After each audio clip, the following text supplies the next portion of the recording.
Bom, se eu não disse ainda, feliz Dia das Mães para você, minha irmã, tá? É muito bom poder celebrar o Dia das Mães. E até pensei, não sei se eu vou seguir na sequência ali da nossa série de mensagens. Estou aqui falando sobre o fruto do Espírito, mas falei, não, vou dar uma pausa aqui no fruto do Espírito, vou falar sobre mãe, e é muito gostoso poder compartilhar isso. E eu fiquei pensando, você se lembra como é que foi quando você descobriu que ia ser mãe? Quem é que lembra? Qual foi a reação? Como é que você reagiu quando descobriu que ia ser mamãe, né? Você ficou preocupada? Ficou assim, mas como é que vai ser? Eu sou tão jovem ainda, né? Como é que foi? Eu tinha tantos planos para a vida. Meu Deus, eu queria formar, queria arrumar, queria não sei o quê.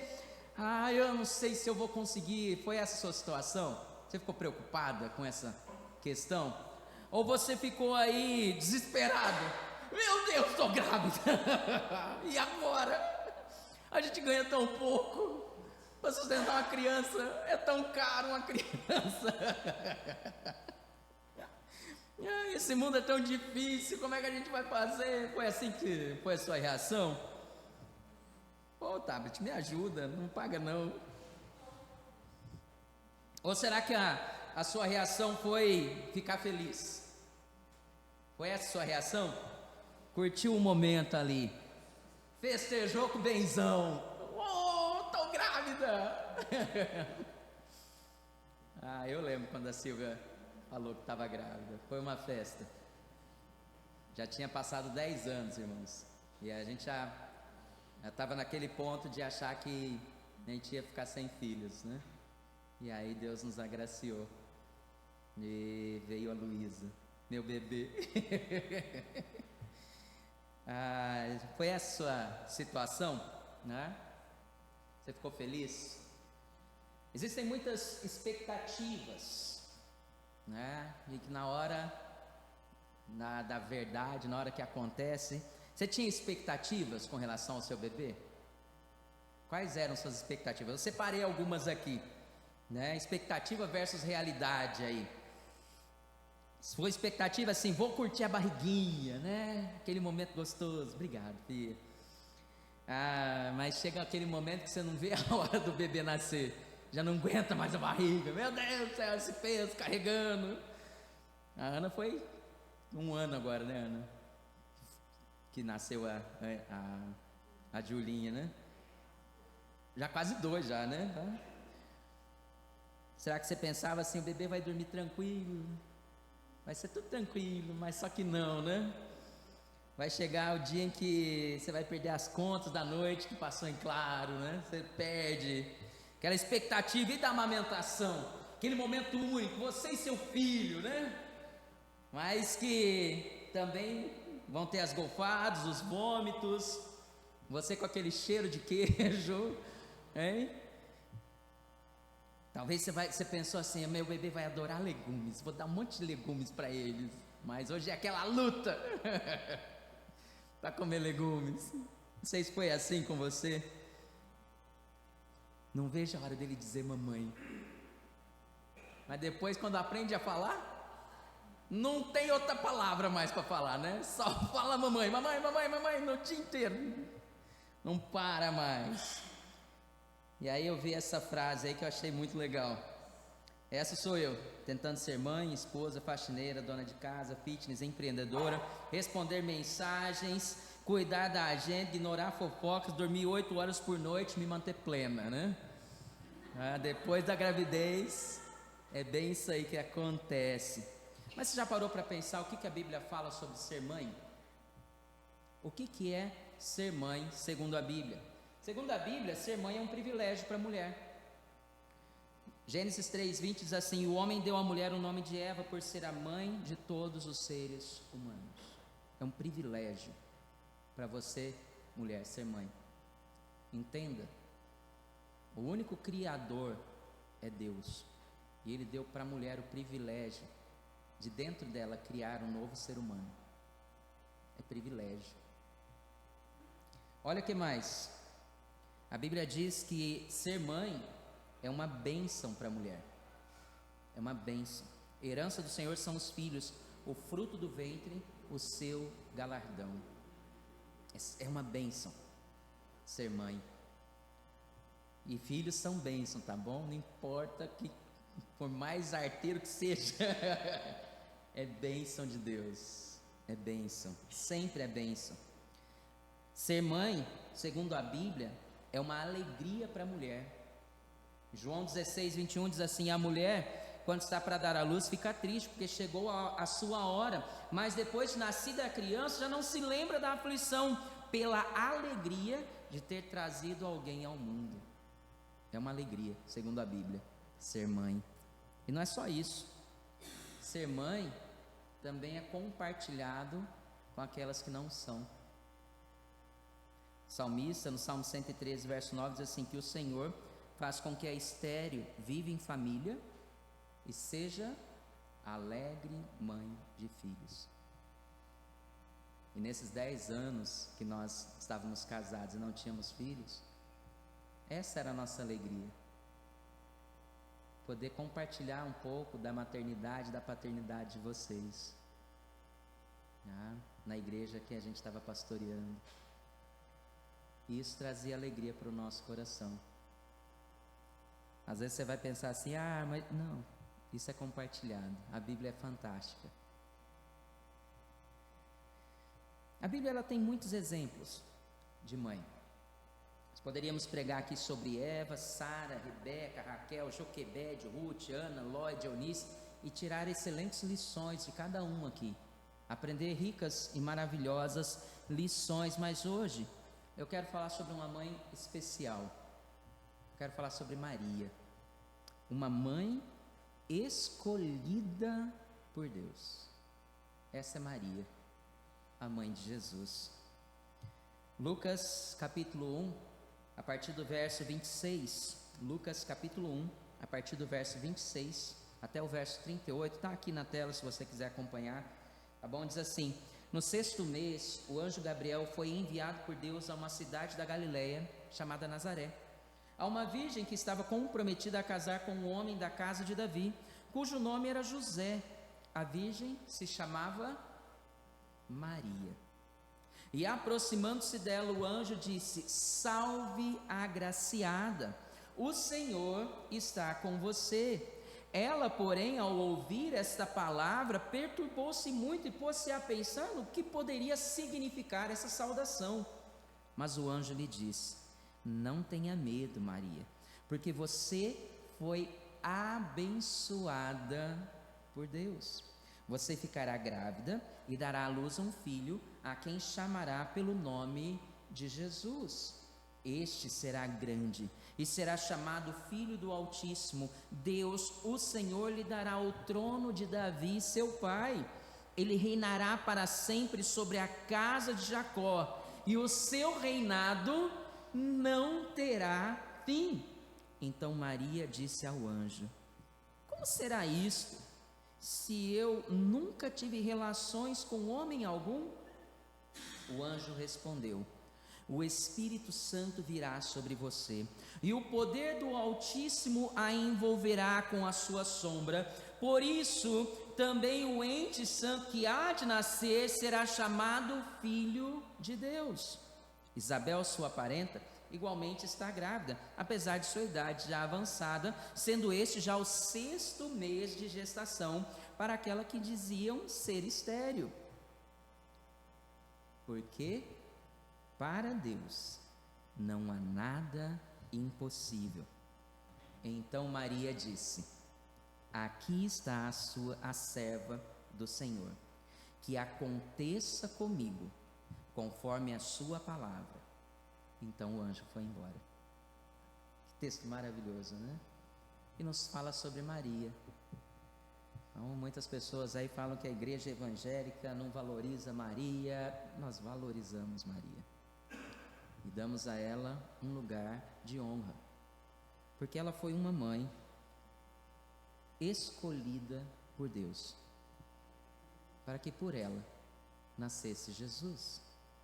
Mas o que nós poderíamos dizer de Maria? Queridos, nós podemos dizer que Maria era uma mulher de valores. Diz aí que é uma virgem, que o anjo apareceu, uma virgem que estava comprometida a casar com um homem da casa de Davi, cujo nome era José. A virgem se chamava Maria. Essa, nós podemos dizer que é a primeira virtude que nós observamos aqui sobre Maria. Ela era uma mulher de valores. Aqui esse termo comprometida, ela já tinha um contrato de casamento com José. Se ela se separasse de José, isso já era um divórcio. Esse era o costume daquela época. E quando nós falamos de valores, nós estamos falando de princípios morais que orientam a conduta das pessoas. São eles que definem a forma de relacionamento entre as pessoas e, por consequência, o relacionamento e o funcionamento de uma sociedade. São os valores. A gente pode dizer que os valores hoje em dia estão bem mudados, não é verdade? Estão meio confusos. Um animal tem mais valor na nossa sociedade do que um ser humano.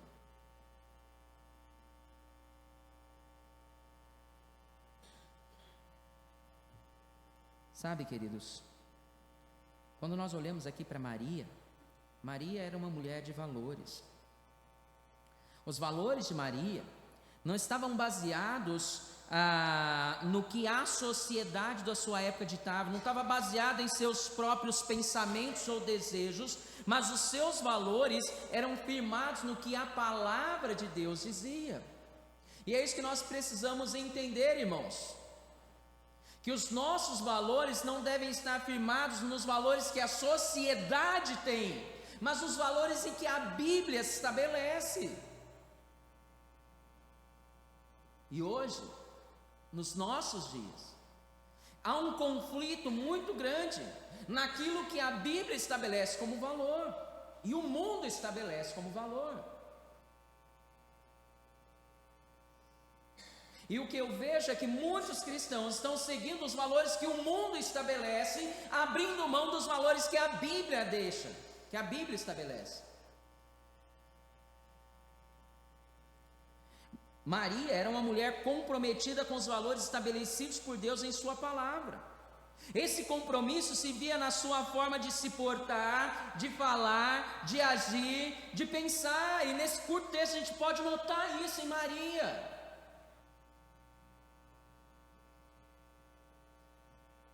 E eu queria perguntar para você, minha irmã,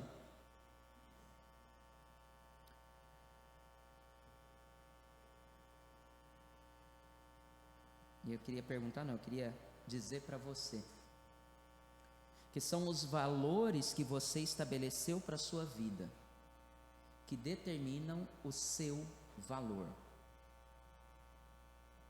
São os valores que você estabeleceu para a sua vida, que determinam o seu valor.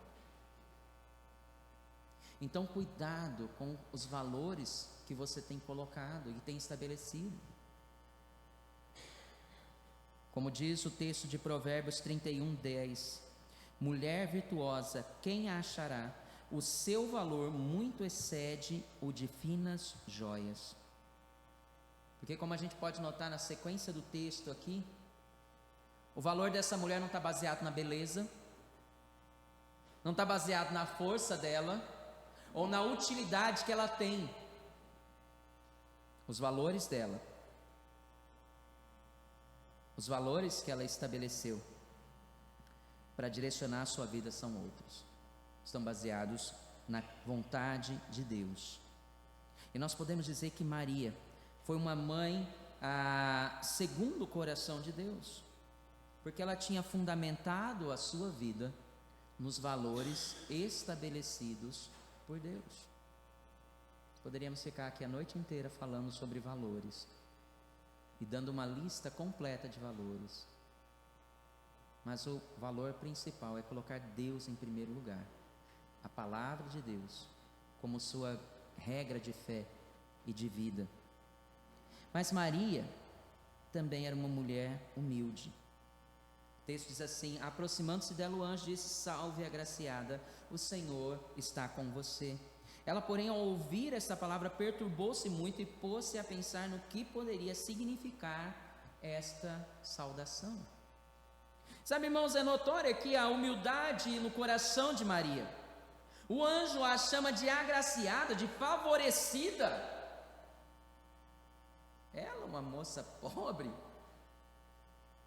que estava lá com um contrato de casamento estabelecido, preparando as coisas, ela não ficou ali, eu sou agraciada, eu sou favorecida, olha que coisa boa. Ela não ficou se gabando, se achando sobre aquilo que o anjo acabou de dizer, mas pelo contrário, ela se perturbou. Ela tentou entender por que o anjo falou essas palavras para ela. Sabe, irmãos, Maria é uma mulher de valor. Sua vida está baseada em valores eternos da palavra de Deus, mas a humildade do coração de Maria não permite que ela pense de si mesma além do que convém. Maria, ela não está agindo aqui como alguns poderiam dizer, com falsa modéstia, dizendo que isso, né? Quando alguém te elogia, você fala, não, que isso? Fala mais, que isso? Repete aí de novo, né? Às vezes a gente tem uma falsa modéstia, só para a pessoa melhorar mais os elogios, né? Maria não estava assim, no fundo, né? Como alguns aí, né? Querendo falar mais, falava, não, Maria não está desse jeito. Porque Deus, ele conhece o coração de Maria. E é por essa razão que o texto diz que ela pôs-se a pensar no que poderia significar aquela saudação. Queridos, humildade é ter um conceito equilibrado de si mesmo, reconhecendo que quem merece a honra e glória não é você, mas é Deus. Deus é quem merece toda a honra e toda a glória. A pessoa humilde, ela não é orgulhosa nem vaidosa, mas isso não significa que ela não se ama, que ela não se cuida, tá bom? Humildade não quer dizer que por eu usar uma roupa bonita, chique, eu não sou humilde, não. Mas também o fato de eu andar maltrapilho também não mostra que eu sou humilde. A humildade, a pessoa humilde não é orgulhosa nem vaidosa, tá bom? Mas ela se cuida. Ela reconhece os seus pontos fortes e agradece a Deus por eles. É grato a Deus pelos pontos fortes, por aquilo que ela sabe, ela reconhece. Mas ela se submete a Deus, porque Deus sabe o que é melhor para ela. Humildade é pensar nos outros antes de nós mesmos. E não acharmos que somos melhores que os outros. Maria era uma mulher humilde. Era uma mulher de valor, de valores, mas também uma mulher humilde. E não só isso, nós poderíamos olhar aqui e citar mais uma qualidade aqui de Maria. Maria era uma mulher sincera. Então Maria disse ao anjo: como será isto, se eu nunca tive relações com homem algum? Maria era uma mulher sincera, honesta, clara, transparente, sem nada a esconder. Fosse uma jovem nos nossos dias, né? Será que ela poderia dizer isso? Quando a gente fala sobre sinceridade, na antiguidade, sinceridade significava literalmente sem cera. Creio que vocês já sabem disso, né? Sem cera. Por que sem cera? Porque naqueles dias, na antiguidade, quando peças de cerâmica ou escultura eram quebradas ou danificadas, eles reparavam com cera, colavam com cera, limpavam e aquilo sumia, ficava perfeito novamente. Mas quando o sol batia ou esquentava, né, por ficar perto do fogo, o que acontecia com a cera? Derretia. Então, quando alguém vinha comprar uma peça, eles perguntavam: essa peça é sem cera ou é com cera? Perguntando se tinha algum dano, se estava quebrada ou danificada. Não, essa peça é sem cera. E aí vem, né, essa questão aí da palavra sincero, sem cera. Sabe, irmãos, só não confunda sinceridade com falta de educação, tá bom? Ah, pastor, eu não tenho nada a esconder, eu falo tudo na lata mesmo.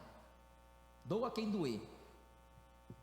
Olha, a gente sempre fala que uma criança é sincera, não é? Mas por que uma criança é sincera? Porque ela não pensa para falar. Criança não pensa para falar, por isso a gente acha que ela é, a gente fala que ela é sincera. Ela não consegue pesar o que as palavras dela vai causar, se vai machucar ou não, se vai ferir ou não. E a gente diz: a criança é sincera. Não, criança, ela não pensa para falar. Então, se você não pensa para falar, fala o que dá na tua, o que dá na tua cabeça, você fala, você não é sincero, você é criança. Entendeu? Você é mal educado.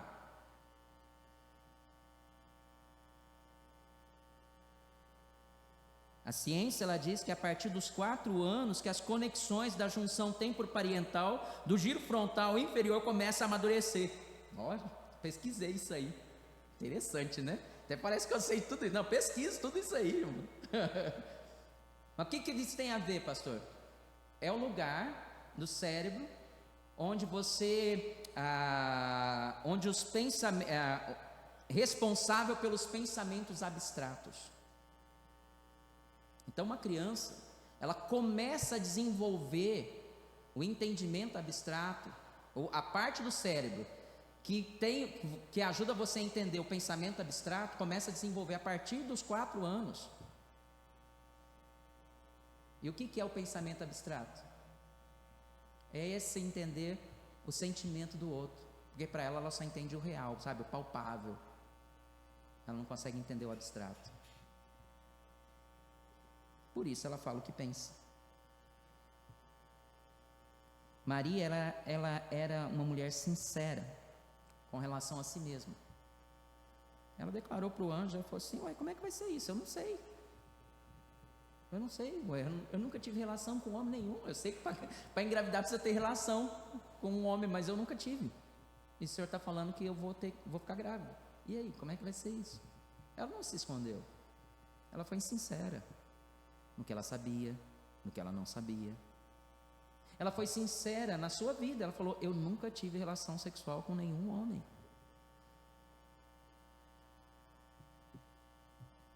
Essa foi Maria. Ela não tinha nada a esconder. Maria era uma mulher sincera com relação a si mesma. Ela tinha valores, mas ela não pensava de si mesma além do que convinha. E ela não tinha nada a esconder. Mas a gente vê mais uma qualidade aqui em Maria, que eu queria compartilhar com vocês. Maria era uma mulher de fé.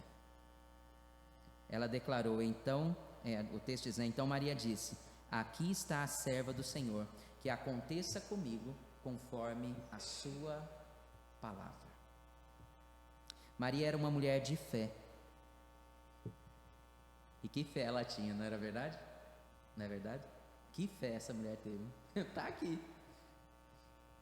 Vai vir um anjo, o Espírito vai vir sobre mim e eu vou ficar grávida. E eu nunca tive relação, e eu estou com um contrato de casamento estabelecido com um homem aqui. Vai dar ruim. Mas ela não pensou nisso. É muito interessante que no outro evangelho diz que José intentou secretamente deixá-la quando ele ficou sabendo da gravidez. Cabra ruim, não é verdade? Abandonar uma mulher assim? Não, ele estava pensando nela. Os dois tinham um contrato de casamento estabelecido. O que ele pensou? E agora? Quer saber de uma coisa? Eu vou deixar ela secretamente. Por quê? Porque se ele abandonasse ela secretamente, a culpa ia cair sobre quem? Sobre Maria?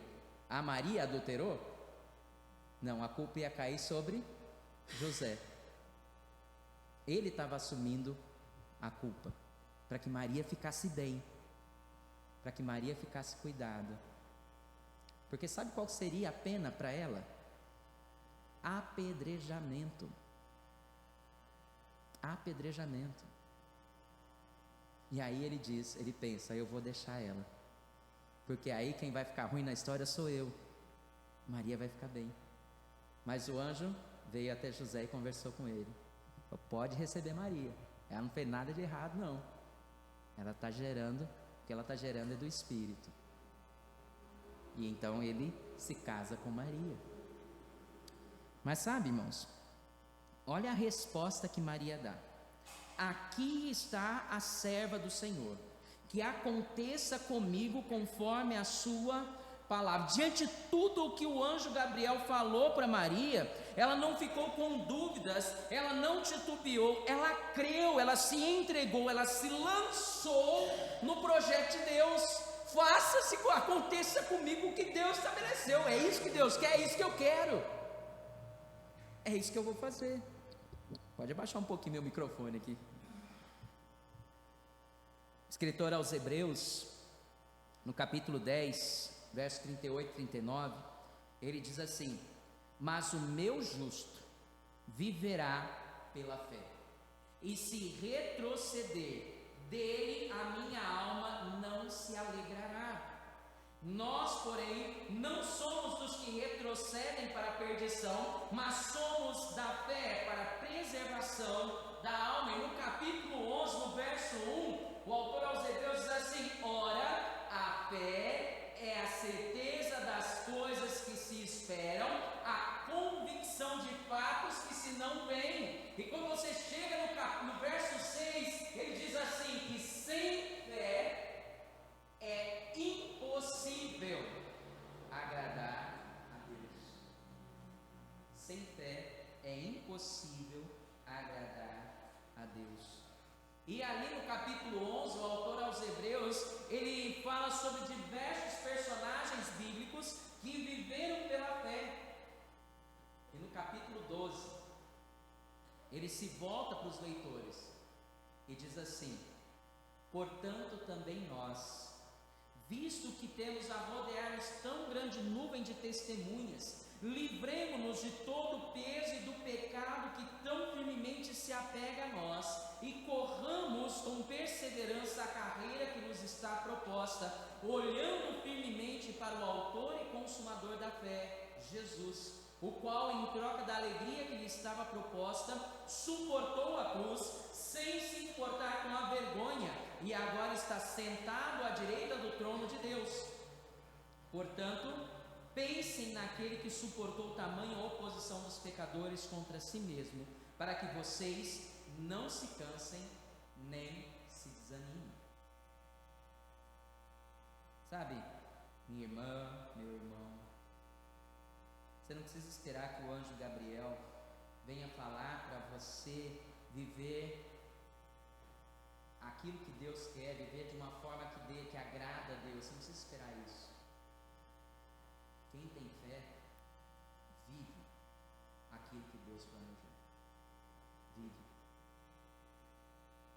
Ontem, no nosso culto administrativo aqui, eu comentei com os irmãos e falei sobre essa questão. Quem tem fé não tem dúvidas daquilo que Deus quer. Quem tem fé não fica perguntando para Deus Deus, e se? Quem tem fé confia em Deus e faz o que Deus quer. É isso. E não está difícil, não saber o que Deus quer, já está na Bíblia. É só você ler a Bíblia e você vai entender o que Deus quer sobre cada assunto e cada situação da tua vida. Quero chamar a equipe de louvor aqui à frente. Eu quero finalizar aqui a nossa meditação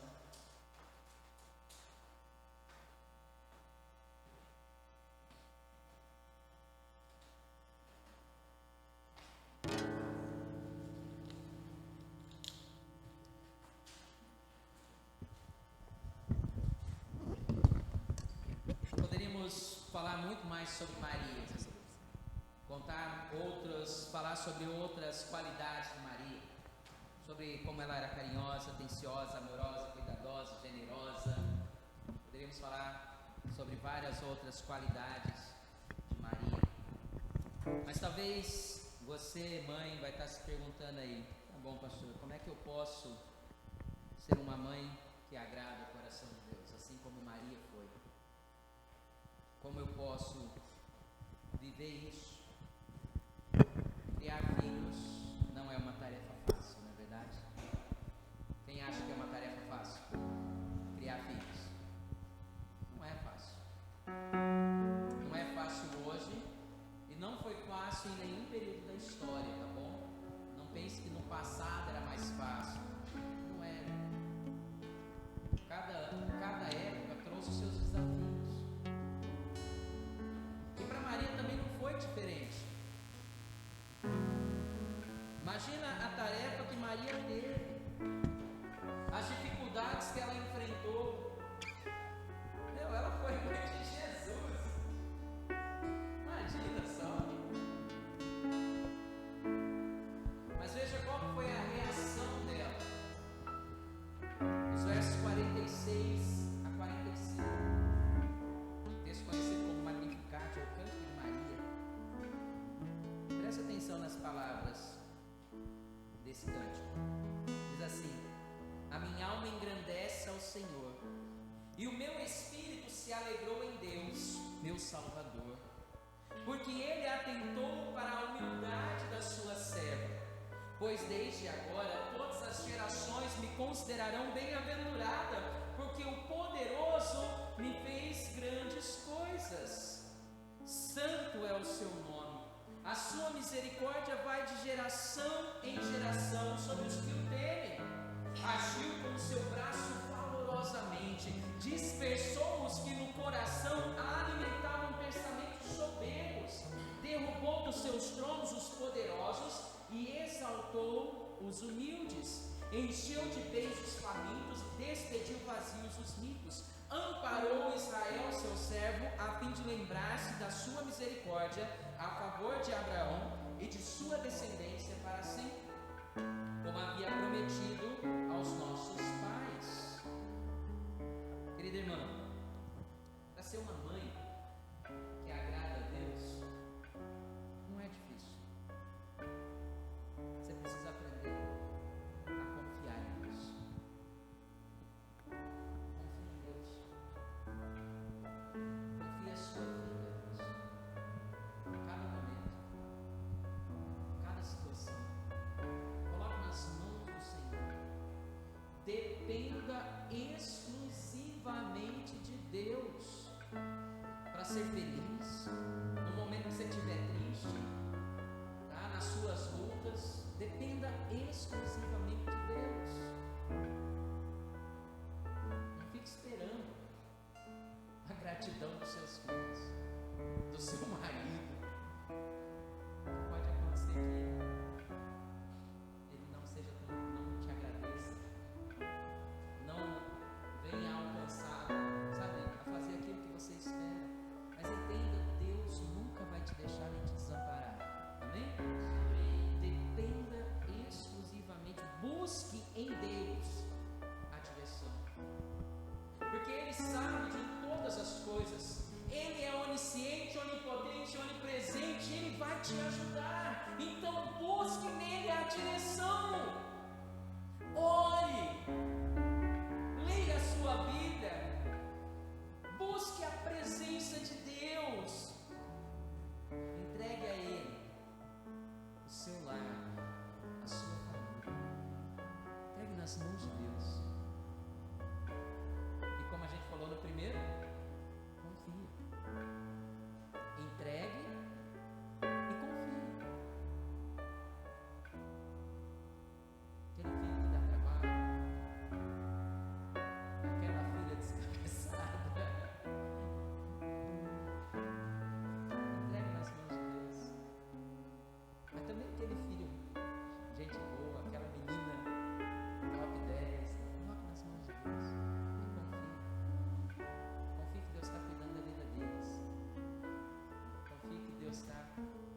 direcionando os passos deles, o lar deles. Não esqueça, coloque Deus em primeiro lugar na sua vida. Esse lugar não é dos seus filhos e nem do seu marido. O primeiro lugar na sua vida tem que estar Deus. Coloque Deus lá. Coloque Deus. E eu tenho certeza de que tudo irá bem. Tudo irá bem. Eu não estou falando que você vai ter muitas coisas. Não. Eu estou te falando que a paz de Deus nunca vai te faltar. O amor de Deus sempre vai estar em teu coração. Deus nunca vai te faltar. Como o salmista diz, o Senhor é meu pastor. Vamos lá? O Senhor é meu pastor. Vamos mais uma vez. O Senhor é meu pastor e nada me faltará. É muito bom, não é verdade? Podemos meditar, pensar e saber que, sabe, irmãos, o que nós precisamos é realmente aprender a depender do Senhor. Com tudo que temos, tudo que somos, entregar nas mãos dele. Não confiar em nós mesmos para fazermos aquilo que Deus quer, mas permitirmos que o Senhor, através do teu Santo Espírito, haja em nossas vidas. Amém. Jesus. Sabe, mas para que isso aconteça, nós precisamos entregar as nossas vidas para Ele. Confiar totalmente nele. Pai querido, nessa noite aqui, reunidos como povo do Senhor, nós nos rendemos aos teus pés e declaramos que só o Senhor é Deus sobre nossas vidas, que tudo pertence a Ti. Entregamos o nosso lar, a nossa família, esposa, filhos, marido, a nossa conta bancária em Tuas mãos, para que o Senhor tenha o total controle, Pai. Assim como Maria declarou: aqui está a Tua serva, faça em mim segundo a Tua vontade. Amém. Que possamos nessa noite aqui declarar. Nós queremos declarar e nós estamos declarando que o Senhor faça a sua vontade. Em nome de Jesus. Paz tenhas, que a tua casa tenha paz e que tudo que tens tenha paz. Amém. Glória a Deus. Nosso culto ainda não acabou, nós ainda temos um tempo lá de comunhão juntos lá no fundo, tá bom? Com salgados, um bolo bem especial, um cenário especial ali para você, mãe, tirar uma foto. O irmão Rafael vai estar tirando umas fotos lá, tá bom? Então você chega lá e o irmão Rafael vai tirar uma foto sua bem bonita. Aí nós vamos colocar no grupo da igreja para você depois, ok? Então não vai embora correndo não, vamos lá no fundo ter esse tempo juntos, ok? Vamos falar o id juntos? Ide na paz de Cristo, sede corajosos e fortes no testemunho do Evangelho entre os homens, servi ao Senhor com alegria, no poder do Espírito Santo. Amém. Cumprimente uns aos outros.